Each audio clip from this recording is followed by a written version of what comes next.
One out, top of the third, 1-0 LSU.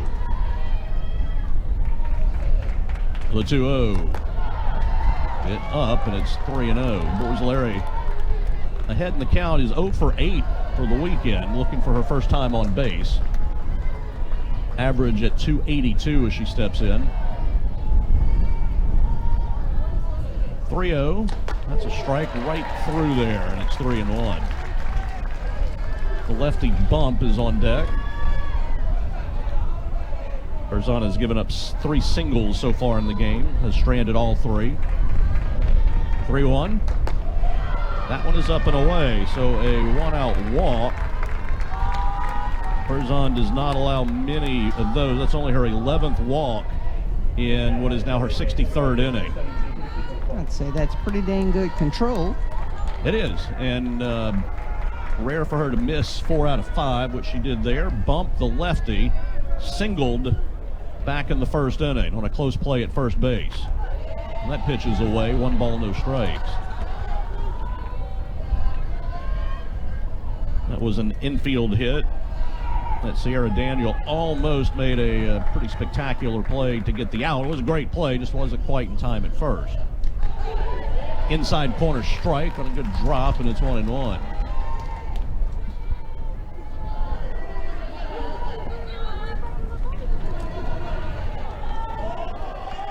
Runner at first, 1 out. And the pitch to the lefty is away, and Berzon is behind again now, 2 balls, 1 strike.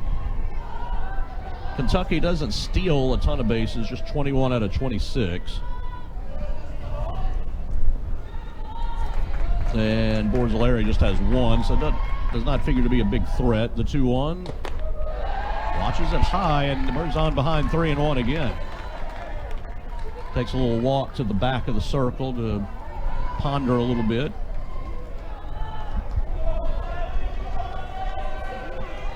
Just 1 out, runner at first, the 3-1. Pulled foul. That one moving down and in. She chopped it into the LSU dugout on the right side.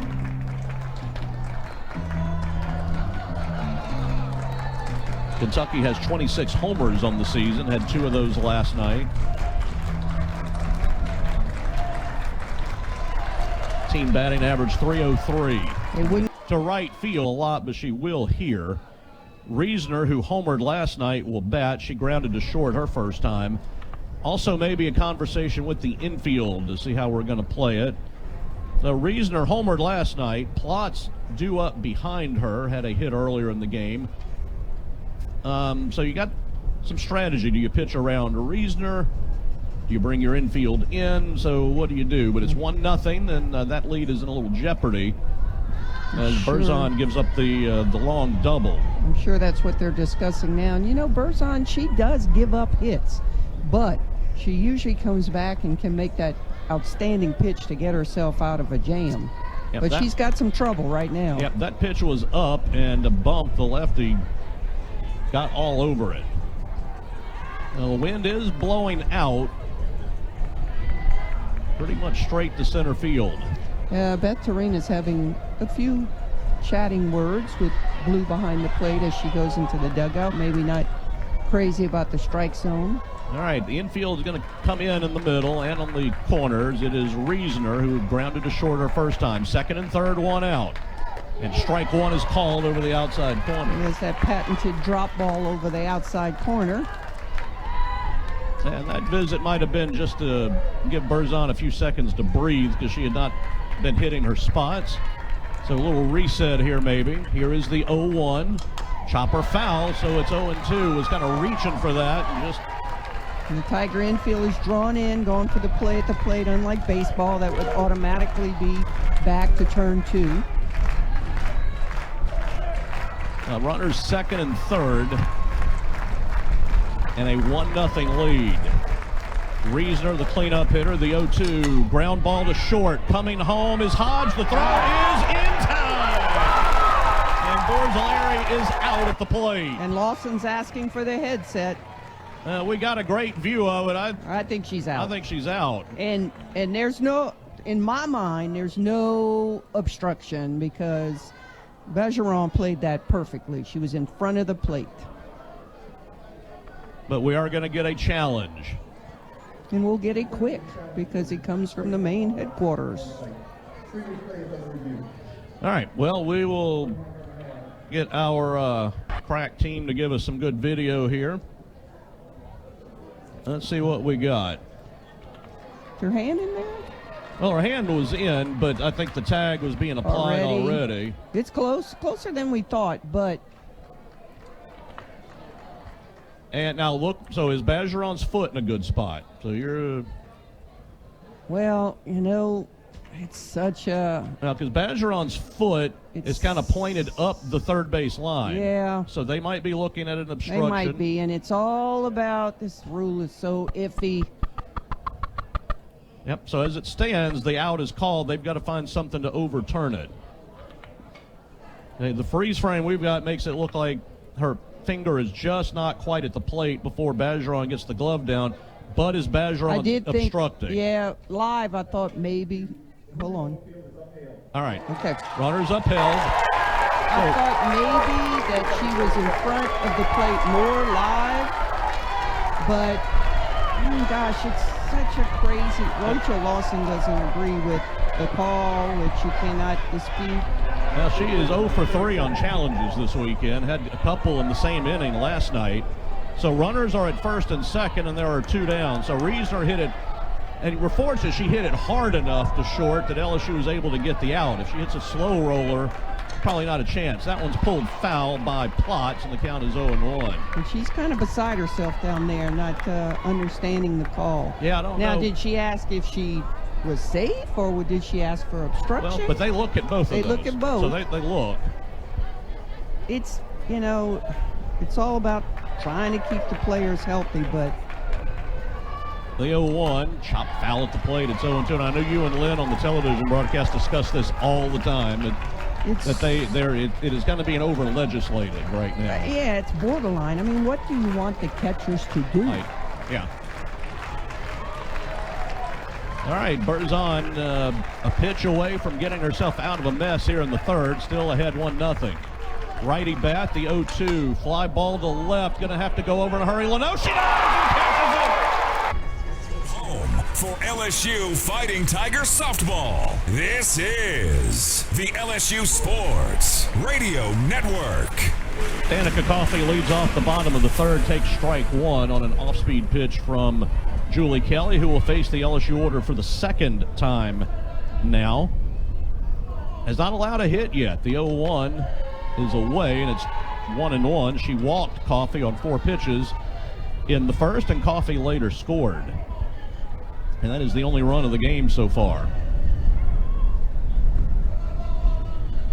1 ball, 1 strike, low and away, and it's 2-1. It will be interesting to watch Kelly the second time through the order. LSU has been very good at adjusting. Extremely good. The Tigers do a lot of things well, and that adjusting is a reason that their record is so gaudy. And here's line drive to center. Center fielder Dodge can't get it. It's off of her glove. Coffey's headed for second. She will slide with what should be a double. That ball was hit exceptionally hard to left center. Sullivan running side to side, got a glove on it, but couldn't get it. And I imagine Coffey will get the benefit, as she had to kind of dive a little bit as well. She had to run a long ways. I thought it was a gapper immediately, and then all of a sudden, here comes Sullivan. So we almost had 2 defensive gems back to back. And that is a double, LSU's first hit. And here's Lassiter, who flew to center her first time. And there we go about talking about adjustments. Pitch is outside, and it is ball 1. Lassiter still looking for her first LSU home run. Had a couple of doubles last night that were very close to leaving. They both were right up against the fence. The 0-1, it's high, and it's 1-1. That play by Leno, though, to end that last inning, it was an 0-2 pitch, and Leno was playing the right-handed batter off the line.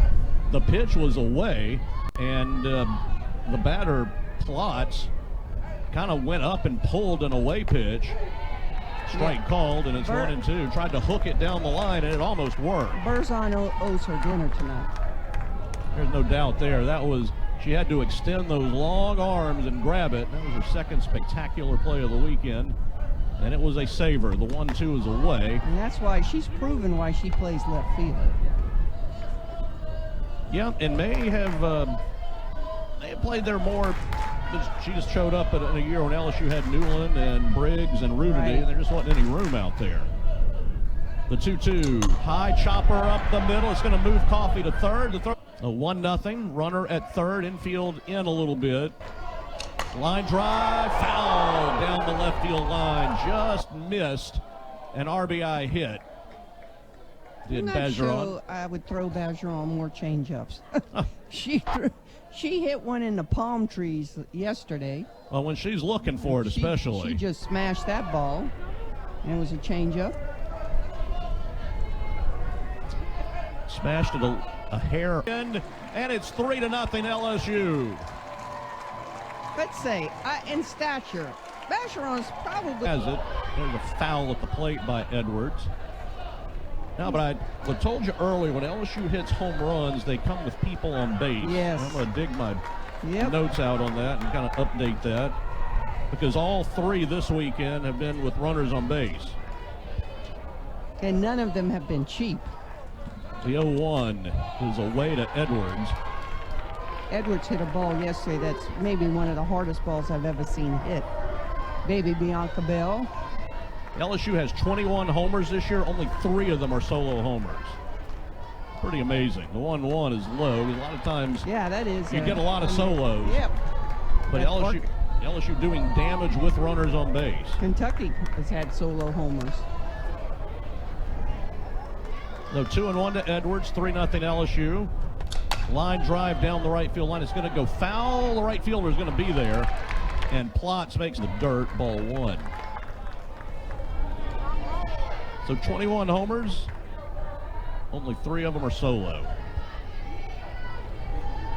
Edwards has one. Bergeron has a couple. Pop fly to left. Left fielder Blum's got to run in, but it will carry to her, and that'll end the inning. Tigers get 2 runs, couple of extra base hits, including Bergeron's ball that left the yard. We got last night. Had not had a hit all year and had 2 hits last night. And one of them was a 2-run single that tied the game in the 6th. So they're finding a spot for her to hit today. A right-handed batter. She's 1-0 count. That one misses away, 2-0. Berzon last inning now, plus has not really been necessarily at her sharpest,